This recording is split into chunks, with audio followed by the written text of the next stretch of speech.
लंडनवरनं पंढरपूरला निघालेली ग्लोबल वारी वाखरीत पोचलेली आहे. थोड्या वेळानं ही पंढरपुरात प्रवेश करणार आहे. आषाढीला येणारी ही पहिली दिंडी असणार आहे. ते थेट लंडनवरनं आलेली आहे आणि ती आता पंढरपुरात प्रवेश करणार आहे विठ्ठलाच्या दर्शनासाठी. ही सर्व NRI मंडळी आहेत. लंडनवरनं काही आहेत, काही वेगवेगळ्या देशातनं आलेले. जवळपास 11 देशांचा प्रवास करून पहिल्यांदाच ही वारी इथं पोचलेली आहे. गेल्या वेळी इथून पादुका घेऊन गेलते ते अनिल खेडेकर आपल्यासोबत आहेत. मला सांगा, शेवटी लंडनची वारी पंढरपूरला पोहोचली. नमस्कार, रामकृष्ण हरी. तुम्हाला पाहून आनंद झाला पुन्हा एकदा.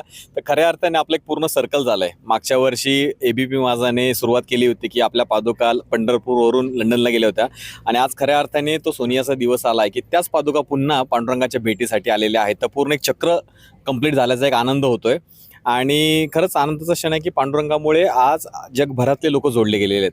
फक्तच भारतातले नाही तर भारताबाहेर युरोपमधले 11 देश आपण ही वारी 6 जूनला प्रस्थान केलं आणि युरोपच्या 11 देशामधून भारतामध्ये आली आणि आळंदीवरून पायी प्रवास करत आता पंढरपूरच्या दिशेने एकदम म्हणजे 5 किलोमीटरच्या अंतरावरती आपण येऊन ठेपलेलो आहोत.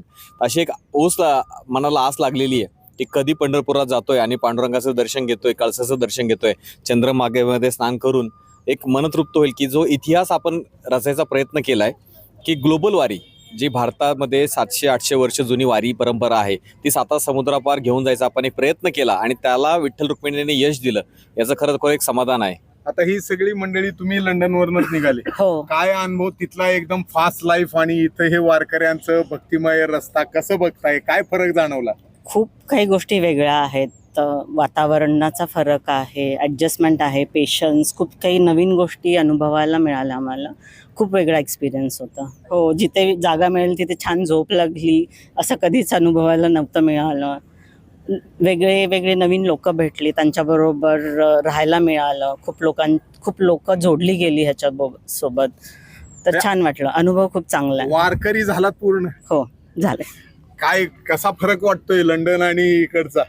लंडन आणि भारतातला खूपच मोठा फरक आहे आणि ज्या दिवशी आम्ही पंढरपूरच्या दिशेने निघालो त्यावेळेला अगदी मन असं तृप्त होऊन गेलं होतं की अरे आपण आपल्या देवाला भेटायला जातोय, ते पण पायी वारी करत जातोय. त्यामुळे तो जो आनंद उत्साह होता तो आमचा आत्ता ह्या जेव्हा वारीला पोचलो आम्ही तो खरोखर द्विगुणित झाला. कारण आता अगदी काही टप्प्यावर आम्ही पंढरपूरला येऊन पोचलो आणि उद्या आज संध्याकाळी आपल्या देवाला आपण भेटणार आहोत.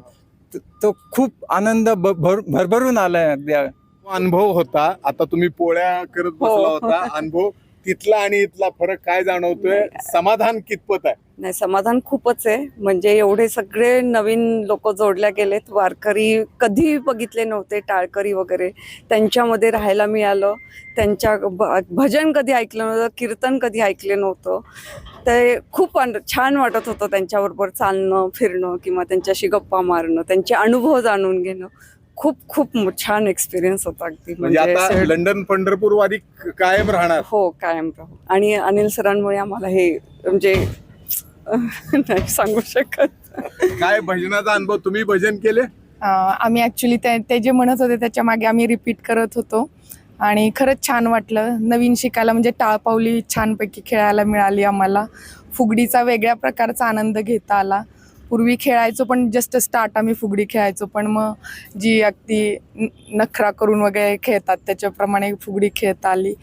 आणि हरिपाठ ॲक्च्युली कसा करतात, रोज कितीदा करतात, म्हणजे ते सगळं आम्हाला बघता आलं. आता इथली वारी करून लंडनला परत गेल्यावर काय बदल जाणवतील आपल्या ह्याच्यात? बदल तर पुढचे माहीत नाही, पण आत्ता तरी ह्या पूर्ण ह्याच्यामध्ये सागर महाराजांनी आणि त्यांच्या शिष्यांमुळे जे चालताना आम्हाला आनंद मिळालाय, जे माऊलींपर्यंत पोचणं सोपं केलंय त्यांनी, असं वाटतंय. म्हणजे पाय दुखतायत, काय होतंय काही कल्पना नाहीये. एवढं कधी लंडन मध्ये चालत होता? कधीच नाही. इव्हन एक्सरसाइज म्हणून कधी विचार पण नाही केला की एवढे चालणं होईल. शूज काय घालायचे, हे काय घालायचे, ह्याच्यामध्ये अडकून जातो आणि बोलतो उद्या चालू करूया. पण इथे काहीच वाटत नाहीये, कारण की ते आमच्या बरोबर आहेत.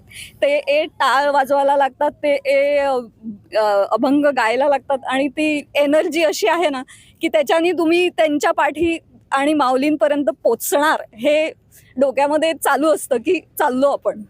पांडुरंगाचरणी जेव्हा आता लीन होऊ हेच मागणं असेल की आमच्या हातून सेवा घडू दे. आज 11 देशामधून ही वारी आली आहे.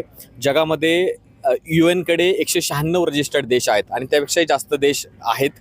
पण या 196 देशामधून एक तरी वारकरी पंढरीच्या दिशेने यावा आणि पांडुरंगाने हे कार्य आपल्या सर्वांच्या हातून करून घ्यावं हीच अपेक्षा आहे. तर अशा रीतीनं पुढच्या वर्षी यापेक्षा जास्त संख्येने परदेशी नागरिकांसहित ही लंडन ते पंढरपूर वारी चालूच राहील. याशिवाय 196 देश जे जगात नोंदवलेले आहेत त्या प्रत्येक देशातनं किमान एक वारकरी हा वारीचं महत्त्व सगळ्या जगाला पटवून दिलं आणि सगळ्या ठिकाणून हे वारकरी येतील अशी आता त्यांची पुढची भूमिका आहे आणि तीच विठ्ठल चरणी ती मागणी करणार आहेत. कॅमेरामन सचिन जाडेसह सुनील दिवाण, ABP माझा. ABP माझा, उघडा डोळे बघा नीट.